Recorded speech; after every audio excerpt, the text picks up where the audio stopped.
ඇතිවී නැතිවී යන මේ ලෝකය සදාතනික දහමයි.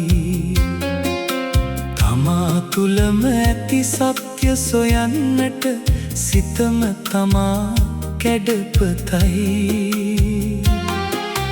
මනසේ ගැඹුරට දැස යොමාගෙන සත්‍යය දකිනු මැනේ. උතුම් දහම් මග නිවන් දොරටුවට පාර කියා දෙමිනේ.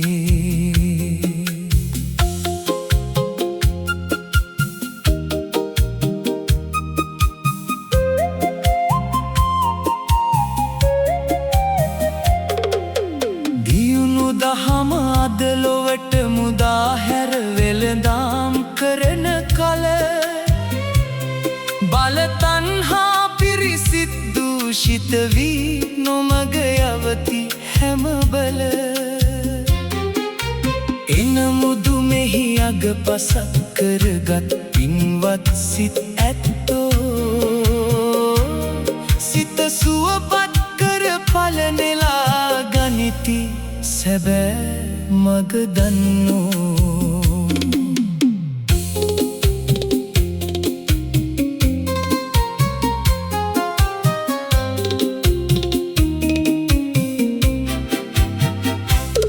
සිතේ ස්වභාවය හඳුනාගෙන මනවින් අනුනට මඟ පෙන්වා මෙත් සිසිලෙන් මුළු ලෝකය නහවා දහම් අමා බෙදවා අඳුර දුරලමින් සත්‍යයේ ආලෝකය සැමටම වැටහෙවා. මුළු මහත් ලෝකය සැනසුම සොයා